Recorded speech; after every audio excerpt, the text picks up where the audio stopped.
Come join me, Paul Comfort, as we explore Memphis, Tennessee, home of ribs, rides, and rock and roll. Memphis, on the Mississippi River.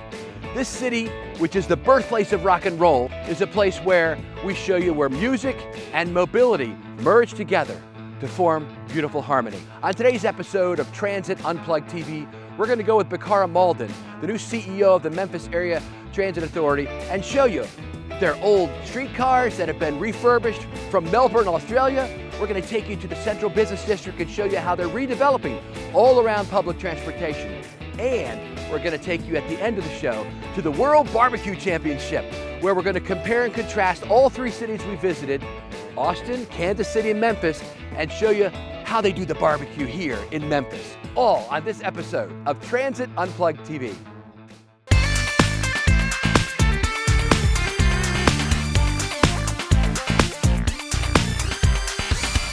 Beale Street, in the heart of Memphis, is one of the most iconic streets in America. Here you can enjoy this musical melting pot of Delta blues, jazz, rock and roll, R&B, and gospel on its 3 blocks of music clubs, restaurants, and shops. We're walking in Memphis on Beale Street, the home of the blues and the birthplace of rock and roll.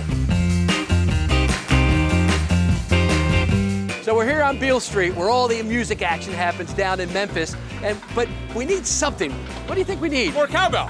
Not that. You know what we need?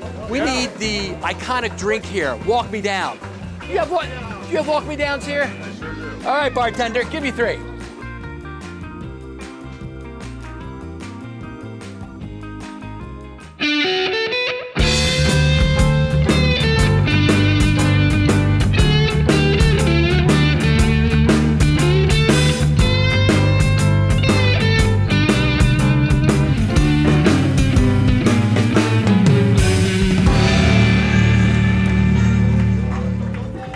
I visited the Memphis Area Transit Authority's Bus Operations Center and spoke with Interim CEO Bacarra Mauldin about their transit system. So we're here at your Operations and Maintenance Facility, Bacarra. Tell us some about the agency itself, MATA.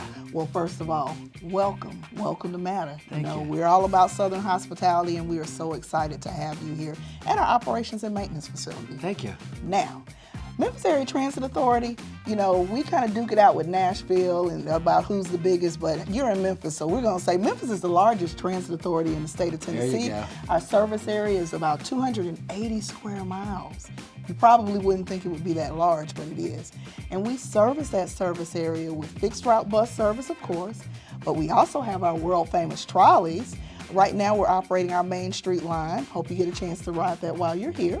But we've also jumped into the on-demand spectrum. What a great agency, Bacarra. And I'm sure you've got several big projects going on, right? We have several big projects on the horizon. First and foremost, yes, you are here at our Operations and Maintenance Facility, but guess what? We're looking to build a new one, a zero-emissions bus facility, in fact, to house the buses that we have been awarded grants for from the FTA. And so we're really excited about that. It's going to be a state-of-the-art facility that's just going to focus on servicing our zero-emission buses. Now, in addition to that, we also have a BRT on the horizon. It's called the Innovation Corridor. It goes from the downtown area all the way out to the University of Memphis. And so it'll be the first BRT in the state, actually, and we're really excited about that. We're close to being able to break ground on that. So hopefully in the coming months you'll hear about that. And then we have a second BRT project called the Crosstown Connector. So as the Innovation Corridor goes east-west, the Crosstown Connector goes north-south. And so those are going to really be game changers here in the area in terms of our mobility paradigm. We visited the elegant Peabody Hotel, along with a crowd from around the world, for its afternoon ritual of escorting 5 ducks from the hotel fountain to their rooftop palace. It's called the Peabody Duck March. They bring down the ducks every day around 11 a.m. and back up via the hotel elevator around 5 p.m. The ritual is led by an official duck master and has been taking place for nearly 90 years.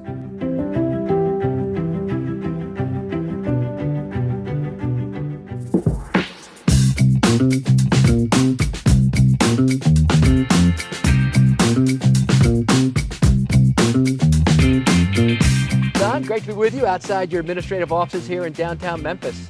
Thank you, Paul. As Chief Development Officer, you've got a lot of projects kind of on the front burner right now, don't you? Yeah, we've got our first bus rapid transit line that we're looking to get funding for. We've also got a raised grant award for about $25 million for our second bus rapid transit line, which will be our crosstown connector. So that will give us both a east-west BRT route and a north-south BRT route.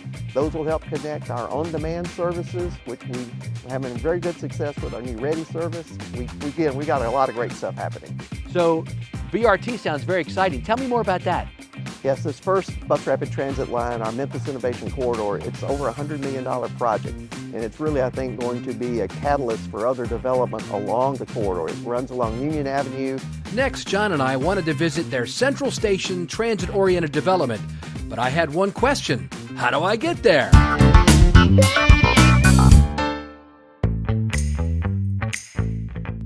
John told me there's one great way to get there from here, and that's on their Main Street trolley. So we got on board. We're operating 4 vehicles right now on Main Street. We've got about 6 or 7 in the mix. We actually acquired 3 others from Charlotte, which were sister cars back when Charlotte had theirs, Tampa and Little Rock. We got those 4. Our ridership is coming back. We, of course, through COVID and we had some other issues, but in 2023, we carried about 360,000 people here on Main Street. Main Street is our most effective line. We have the best ridership. It's slowly coming back too, which is good. We have a lot of special events. During special events, that's when we get the most ridership. Memphis in May, this time of year is always great. So it's doing well. That's great. And $1 to ride. Yes. $1 to ride. That's ride. awesome. When we arrived at Central Station, I spoke with Alex Turley, who helped lead this amazing 17-acre, $70 million transit-oriented development, or TOD. It includes an expanded Amtrak station and railroad and trolley museum, a 7-screen boutique cinema, apartments, renovation of the Grand Central Station into a hotel, restaurants, and bars, and a specially curated Memphis music experience. Alex, we just got off the trolley at the end of the line. Tell us where we're at. So we are on the City of New Orleans train line that connects New Orleans to Chicago. We're right at the central place, which is Memphis, Tennessee, on the south end of downtown. Central Station was built originally 110 years ago by Illinois Central, and it really anchored this part of downtown Memphis, which was very much centered around the railroad and industry. And starting about 10 years ago, our company, Henry Turley Company, began forming a public-private partnership with the Memphis Area Transit Authority to revive this building and really turn it into a model for transit-oriented development in Memphis. That's amazing. And so this transit-oriented development, why does that work so well for you? Or why is that important to you? So for us, I mean, our company focuses on projects that the city needs that aren't being provided. That's been our mission since we started in 1977. And when we began the conversation with MATA 10 years ago, it became evident that we were at a place as a city where we needed to really be more focused around building density around the trolley line, and at the same time, creating opportunities for more walkable, pedestrian-friendly neighborhoods and alternative forms of transportation too. Alex, what a great room. This might be one of the coolest rooms in the city. It is. Again, we're on the City of New Orleans train line. Memphis is a music city, and we saw a great opportunity with this space to sort of frame the room around a vinyl connection to Memphis music. So all the records here have a connection to Memphis music, whether it's the guitarist, the engineer, the producer, the singer.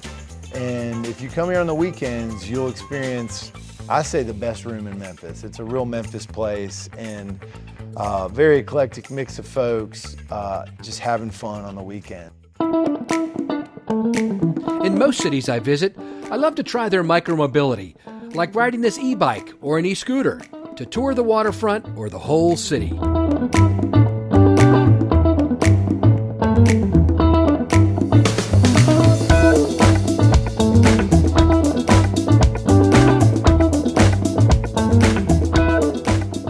Bacarra, tell us where we're at. We are in the brain central of MATA. This is the control center. Okay. It's something that we opened up a year ago. We're really excited, and this is just one more way that we are enhancing the rider experience by being able to have better control of what happens out there on the streets. All right, so you run this place, right? So tell us a little about what you do.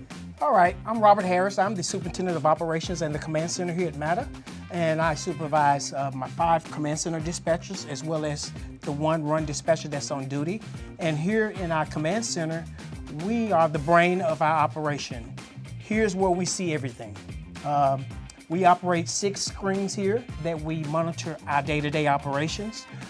We can monitor any route run deficiencies as well as locate in real time our buses that are operating on our streets. Also, we have software that we can relay delay, late, and also our customers can locate our buses in real time. Coming up, stay tuned for our visit to the Memphis in May World Championship Barbecue Cooking Contest, a 4-day competition where winners are crowned in numerous categories and share $150,000 in prize money.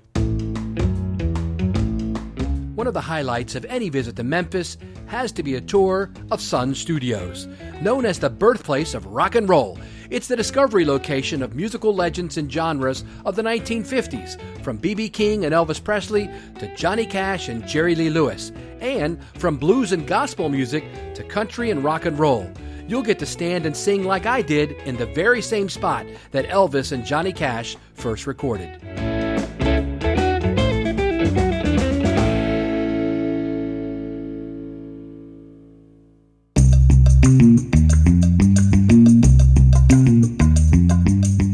So Bacarra, we're at one of your favorite restaurants here in Memphis, Cozy Corner, huh? Cozy Corner, favorite barbecue. All right, we got our food. It's exciting. We got our food and it looks great. It smells amazing. It does, yeah. It does. So Bacarra, again, congratulations on your role here. You've been here a few months in this role, but you've been here for a while. Tell me about your background a little bit. Well, I've been here almost 3 years. Yeah. But before that, I actually started in transit by accident. You know, I think that's the story that most of us have. It's the truth, isn't it? Yeah. We started by accident. I started actually, I'll go back to my time working for the former mayor of Birmingham, Alabama. That's my hometown.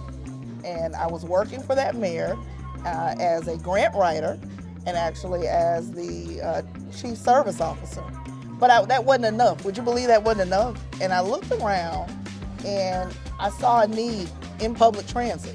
And so I asked the mayor if I could be appointed as a citizen to the board of the Birmingham-Jefferson County Transit Authority. And that's where my career started, actually as a board member.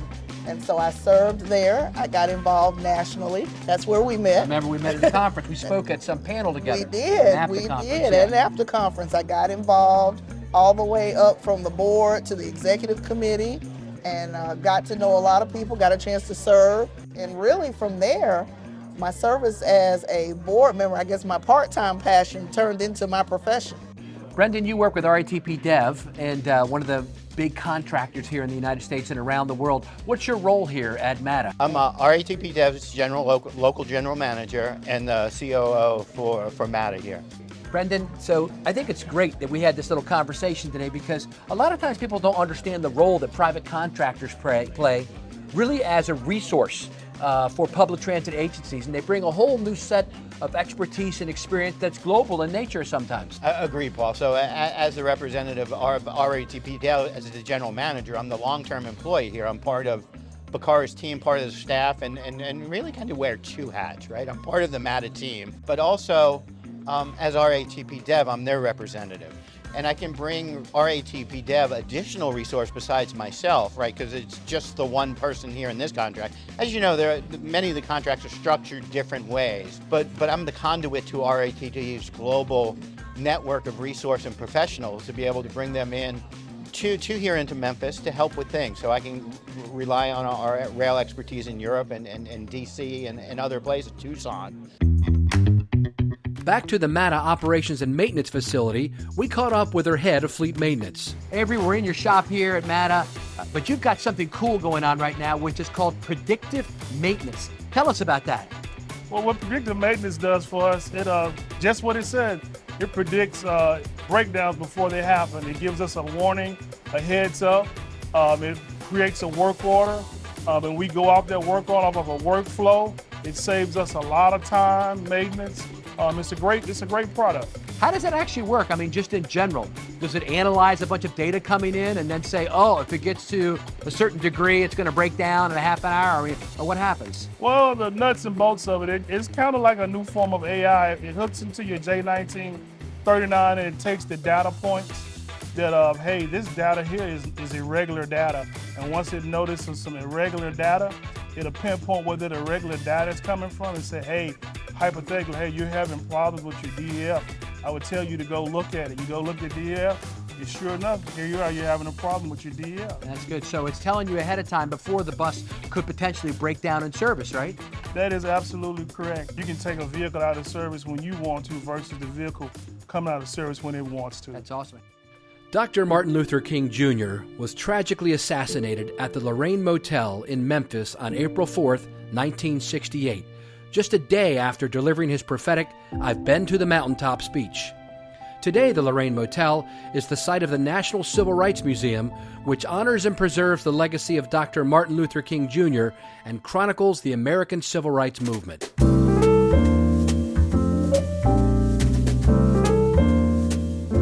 Every night at sunset, around 8 through 10:30 p.m., over the Mississippi River, the Hernando to Soto Bridge lights up with a great Mighty Lights show. It's a 10-minute light show that brings hundreds of thousands of visitors here to look at it every year. This is the best view in Memphis.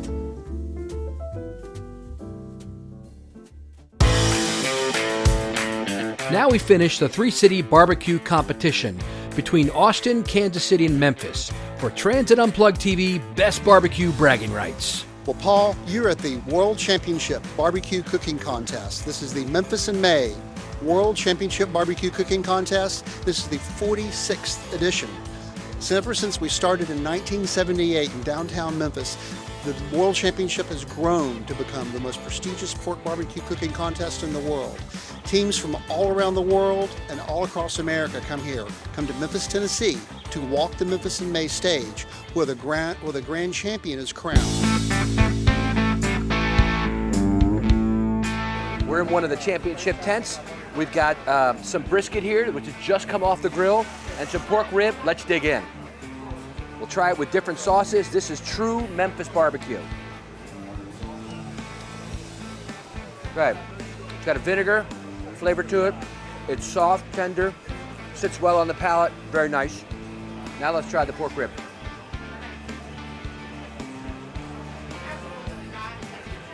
It's got a very nice flavor. Kind of fills the whole palate. All the flavors from the back of the tongue to the front. Oh, very nice. So we're here at your booth at the World Barbecue Festival. Tell us about MATA's involvement with Memphis in May. Well, first of all, Memphis in May is a really big deal here in Memphis. Every May, we salute a country as a part of the International Festival, and as you can see this year, we're saluting France. MATA is proud to be a sponsor in this event. We've provided transportation in this event, and so we are really looking forward to being able to entertain our employees and our guests here at our booth. And so it is just really a big deal, and we're excited to be here. Tommy, we know your day job is your director of IT at the Memphis Area Transit Authority, but this is what you do on the side. Tell me what's going on, man. Well, I love cooking. I always have, and the passion that I have for barbecue, man, it's just unbelievable. I can't wait till I retire in about a year. We're moving to Oklahoma, and we're going to open a barbecue shop there. Tell me about the categories. Like this category, any of the tents that you see with the S on them, this is the shoulder competition. You got the rib competition. You got anything but, that's anything that could be chicken, it could be lamb, go whatever. They really have the pork down pat, you know, it's like nowhere else. Memphis barbecue is the best because it's got spice and zest and a whole lot of swag. Memphis barbecue is different from anybody's. All of it may be good, but Memphis is the best. Because it's the home of barbecue. It's absolutely delicious. It just tastes the best. That's why it's called Memphis in May, not Kansas City in May. What a great time we've had here in Memphis, Tennessee. We've shown you the public transit system, MATA, on their old vintage streetcars, which are phenomenal, came from Australia. We've taken you to the Central Station and shown you how transit-oriented development really can help a city blend its mobility and its music and what a city center is all about with Bacarra Mauldin and all of her team, and of course the great music on Beale Street and at the World Barbecue Championship here in Memphis in May. Now we're going to close our competition. All 3 cities we visited, the 3 cities that want the best bragging rights for the best barbecue in America. Austin, Texas, where we went to Terry Black's Barbecue and we tasted their amazing beef ribs. Then to Kansas City with Gates Barbecue, where we tasted their burnt ends, which are phenomenal. Then here in Memphis, that sweet, saucy Memphis flavor of their barbecue at this championship. They're all phenomenal in their own right, but only one can be crowned the champion at Transit Unplugged TV, and that is